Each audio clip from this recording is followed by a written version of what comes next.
एक संवेदनशील विषय है, क्योंकि अगर हमारे को रहने को घर ही नहीं रहा, घर नहीं रहा, हम रहेंगे कहाँ? पिताजी ने बोला कि तुम ससुराल में जाओ, तुम्हारा घर वो है। पति ने बोला कि तुम्हारा घर मैके में है। अपना मैके में घर है ना ससुराल में घर है, इधर से भी निकाल दिया, इधर से भी निकाल दिया, अब जाना कहाँ? म्हणजे मराठीत एक म्हण आहे, पावसाने झोडपले, राजाने छळले, नवऱ्याने मारले, तक्रार कुणाकडे करावी? पति ने पिटाई कर दी। आज औरत क्या सोचती है सबसे पहले कि भाई किसी के ने अगर गांव में किसी ने झगड़ा किया, लड़ाई की, कुछ किया तो किसके पास में कंप्लेंट करेंगे? वो कि चलो मेरा पति है, वो उसको संभालेगा, उसको डांट देगा, उसको थोड़ी सी समझ दे देगा। अब उसी ने मार दिया, तकरार किसके पास करना? राजा है, जिसके पास समझो दूसरे जमाने में राजा होते थे, तो राजाओं के पास समझो कंप्लेंट लेके जा रहे, जैसे थानेदार है, थानेदार के पास जा रहे, लेकिन वो थानेदार ही बोल रहा 20,000 दो, 30,000 रुपए दो। वही अपनी बात अगर सुन नहीं रहा है,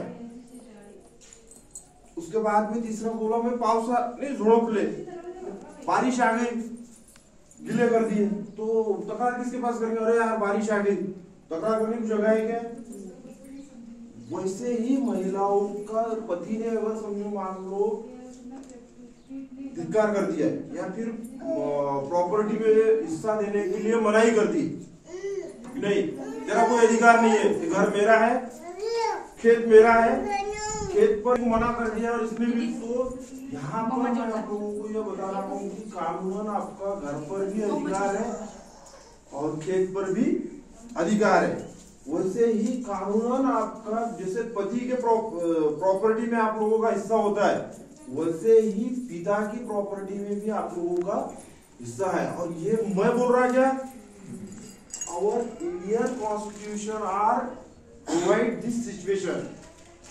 अपना जो भारत का संविधान है, भारत का संविधान, ये जो विषय है बहुत बड़ा है। डॉक्टर बाबा साहेब आम्बेडकर इन्होंने जो यह अभी यहाँ पर फोटो लगी है डॉक्टर बाबा साहब की, तो इन्होंने जो घटना देखिए, उसी घटना के आर्टिकल 19, आर्टिकल 21 और आर्टिकल 16, यह आर्टिकल अगर हम पढ़ते हैं, उन आर्टिकल से हमें दिखाई देता है कि हमें जैसे जीने का कुछ अधिकार दिए हुए, तो जैसे जीने का अधिकार है वैसे ही हमें प्रॉपर्टी का भी अधिकार है। उस प्रॉपर्टी के अधिकारों को हमको केवल क्या करना पड़ता है, हमें मालूमात होनी चाहिए कि हमें कैसे प्रोसेस करना होगी।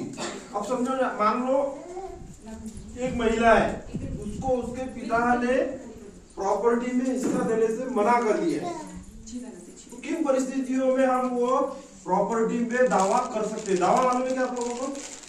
दावा करना मालूम है क्या? दावा बोले तो केस दाखल करना। दावा हा शब्द मराठीतील आहे आणि केस हा शब्द इंग्रजी है। यह शब्द हम केस दाखल करना बोलते ना। अब समझो मान लो मैडम के साथ में मेरा कुछ विवाद हुआ, मैं केस दाखल कर रहा हूँ, तो केस दाखल करना बोले तो दावा, तो दावा हम मैंने केस किस परिस्थितियों में दाखल कर सकते हैं? तो उसका पहला जो रूल है वह यह है कि जैसे समझो मान लो हमारी वडलो पराजित प्रॉपर्टी, वडलो पराजित प्रॉपर्टी ये शब्द समझते हैं क्या आप लोगों को? एंसेस्ट्रल प्रॉपर्टी, वडलो पराजित प्रॉपर्टी बोले तो बाप दादा से चली आई हुई जो प्रॉपर्टी है, जैसे हमारे दादा की प्रॉपर्टी है, हमारे दादा के दादा की प्रॉपर्टी है, हमारे 3-4 पीढ़ियों से जो प्रॉपर्टी चली आ रही है, उस प्रॉपर्टी में आपका कैसे अधिकार है? जैसे समझो मेरे पिताजी है, वो जिंदा है, वो क्या है? जिंदा है। उस टाइम पे मैं वो एंसेस्ट्रल प्रॉपर्टी में उनसे हिस्सा मांग सकती है वो, क्योंकि वो तो जिंदा है। अब वो बोलेंगे नहीं तो मेरा प्रॉपर्टी है, मैं क्यों दूं तुमको? वो अगर एंसेस्ट्रल है मतलब वडलोपार्जित है, उसमें आप हिस्सा मांग सकते। अगर उसने खुद ने कमा के खुद के पैसे से अगर ये किया होगा, उसने खरीदा होगा, अब उस प्रॉपर्टी में आप हिस्सा मांग रहे हो तो वो नहीं दे सकता। तो जब तक कि जिंदा है, उसने अगर उसके मन में हो तो वो दे सकता है, और उसकी इच्छा नहीं है तो वो नहीं दे सकता, क्योंकि आप उसमें केस दाखल नहीं कर सकते। कौन सी प्रॉपर्टी? जो उसने खुद ने करी है। लेकिन अगर पिताजी को वही प्रॉपर्टी उनके दादाजी की तरफ से मिली है, उस प्रॉपर्टी में आप हिस्सा मांग सकते हो।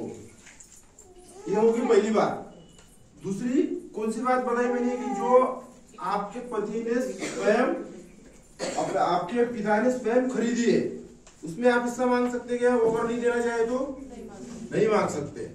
लेकिन अगर वो पिताजी गुजर गए और वो उसने खुद ने वो प्रॉपर्टी खरीदी है, 5 एकड़ जमीन है, अब आगे आपके भाई होंगे, आपके बहन होंगी, इन 5 लोगों में वो बंटवारा होना चाहिए 5 एकड़ जमीन का।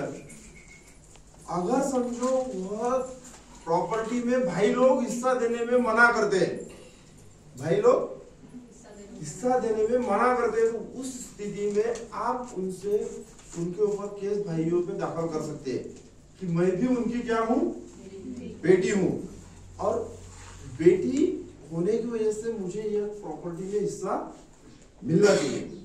उस स्थिति में आप केस दाखिल कर सकते हैं। अब हो गए ये पिता की प्रॉपर्टी के मैंने दोनों मुद्दे आपको समझा के बताया, एकदम मैंने सादी और आसान सोपी भाषा में दी।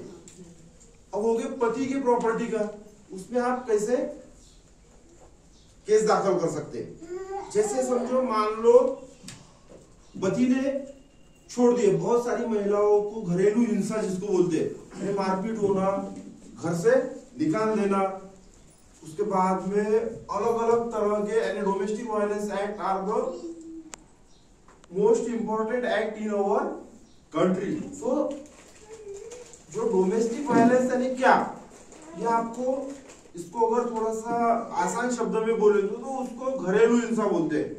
अब घरेलू हिंसा यानी घर में जैसे पति ने बाल पकड़कर खींचना, झापड़ मारना, अलग अलग, जैसे समझो बाल पकड़ के खींच के बाहर अगर निकाल दे, चल तू मेरे घर में नहीं होना, यह परिस्थिति में उस पे एक केस दाखिल होता है, एक कलम दाखिल होती। उसके बाद में झापड़ मारी तो दूसरी केस दाखिल होती।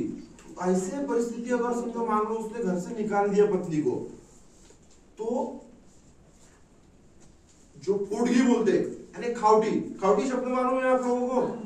तो खावटी तो आप दाखिल कर ही सकते, लेकिन खावटी के साथ साथ जो घर है उस घर में भी आप हिस्सा मांग सकते हैं। उसके बाद में जो खेत है उसके पति के, उसमें भी हिस्सा मांग सकते हैं।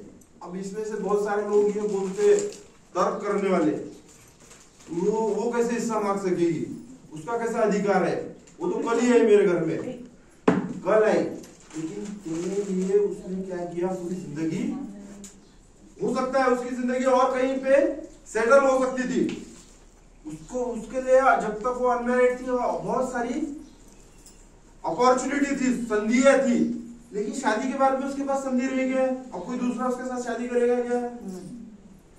तो इसीलिए कानूनन उसको क्या मिला है, अधिकार मिला है कि प्रॉपर्टी में वो हक कर सकती है, बरोबर। अभी अगर आप लोगों के पास कोई सवाल हो, कुछ भी पूछना हो तो आप पूछो। मैं तो क्योंकि मेरा कैसा है, मैं बोलते रहूंगा दिन भर, तो आप बोलेंगे कि ये शब्द समझा नहीं, कुछ भी हो, अगर नहीं समझा तो पूछो।